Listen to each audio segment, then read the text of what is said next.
If you've ever wanted to assemble a telly that gives you a warm, full-body jazz tone, something you can play chord melody on, whether fingerstyle or with a pick, and still be lightweight and sturdy enough to travel with, I think you'll enjoy this one.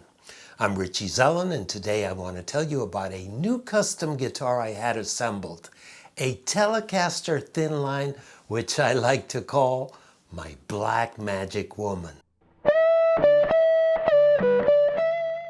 In this video, I'll talk you through the specs in three parts: the body, the neck, and finally the pickup. And then I'll play the finished guitar so you can hear what it sounds like in different settings. The guitar was assembled by luthier and guitar tech Peter Robson in Greenville, South Carolina. And here we can see him unboxing the parts from Warmoth, where I ordered both the body and neck.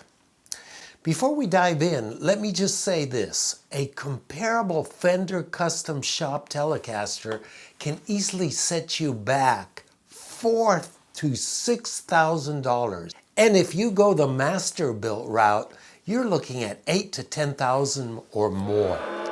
My total cost for this entire build, the Warmoth body and neck, the pickup, and all the additional parts, came to under $2,000. Wow. But what's important is that I wasn't chasing the Fender logo. I was after the quality, the feel, and the tone I needed for jazz. Something lightweight, great sounding, and travel friendly. And honestly, I think you'll agree that the results speak for themselves. So let's get started with the body specs. For the construction, I decided to go with a chambered body. That design removes about 25% of the weight, but still keeps the strength and feedback resistance of a solid body. It's perfect for someone like me who wants a lighter guitar with a touch of acoustic resonance. The core wood I chose is mahogany. I love mahogany because it produces that warm, full tone with great sustain, the same reason so many classic Gibson models use it. On top of that mahogany core, I went with a roasted swamp ash laminate top. Warmoth requires a laminate for their chambered bodies, and roasted swamp ash is both light and tonally balanced. For the control cavity, I stayed traditional and ordered a top route, which is the same style used on Fender thin lines. The neck pickup route was cut for a full-sized humbucker, and you'll see why later when I talk about the pickup. As for the F-hole, I went with just one. That gives the guitar a hint of acoustic air without making it overly resonant or prone to feedback. The output jack is a square 7/8" side jack, which is solid, clean, and easy to service.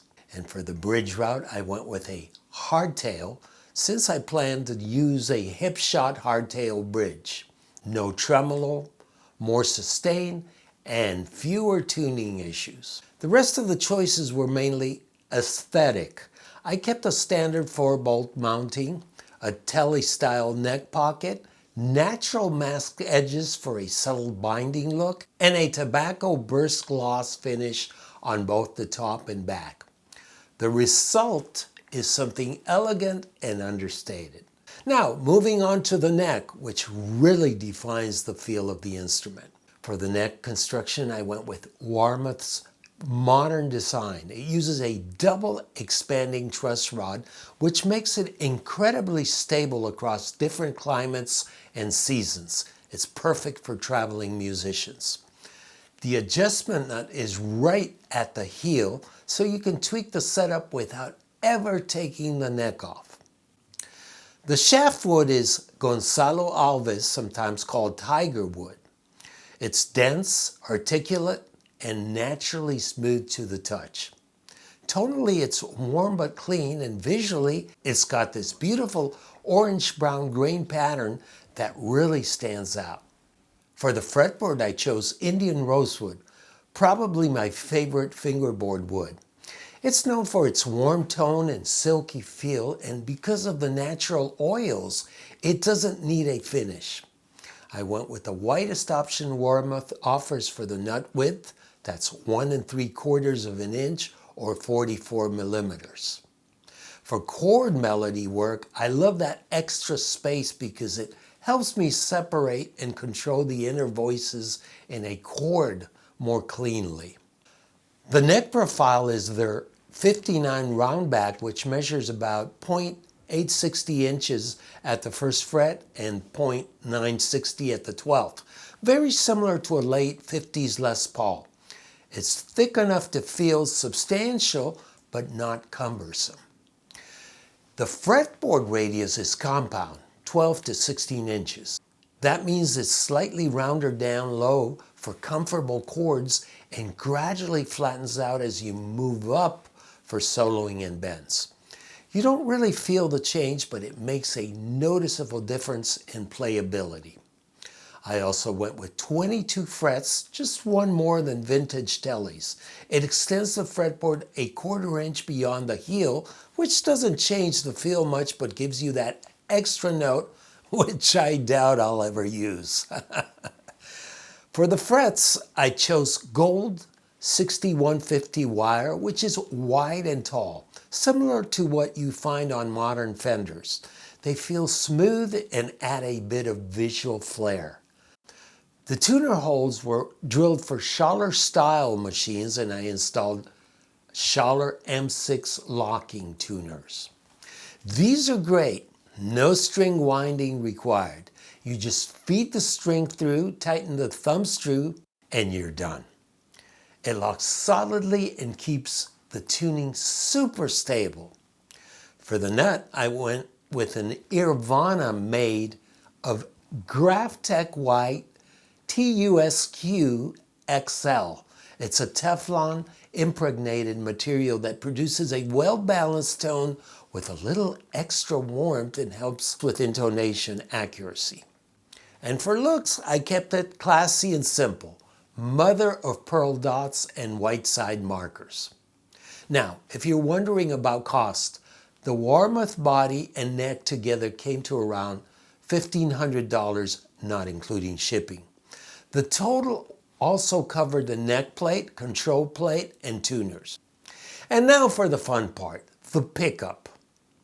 For the pickup, I chose a Lohler Imperial humbucker, which sells for close to $200.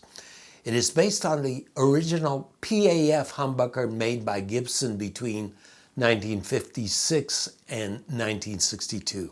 By the way, it is called PAF because of the patent applied for sticker the original had on its back.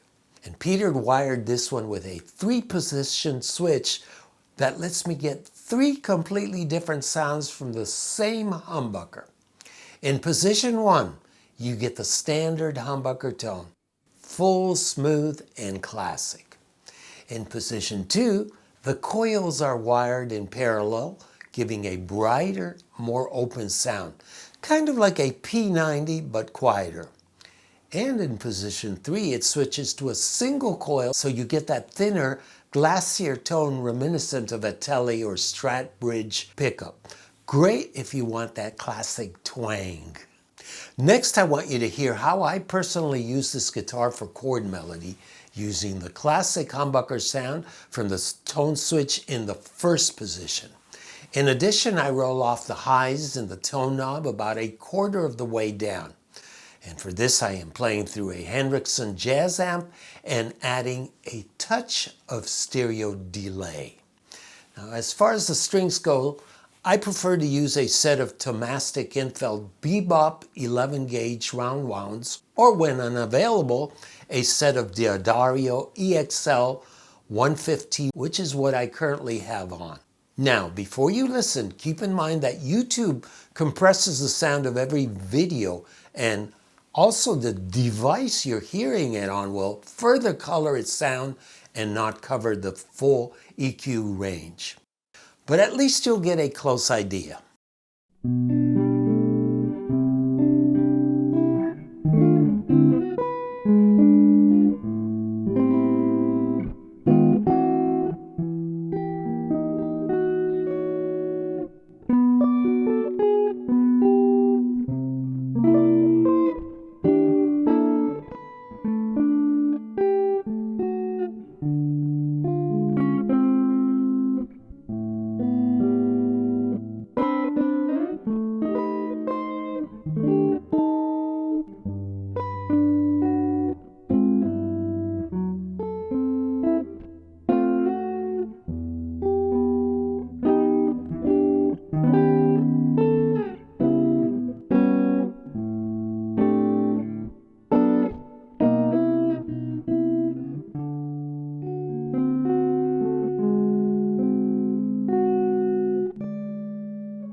And that's my black magic woman.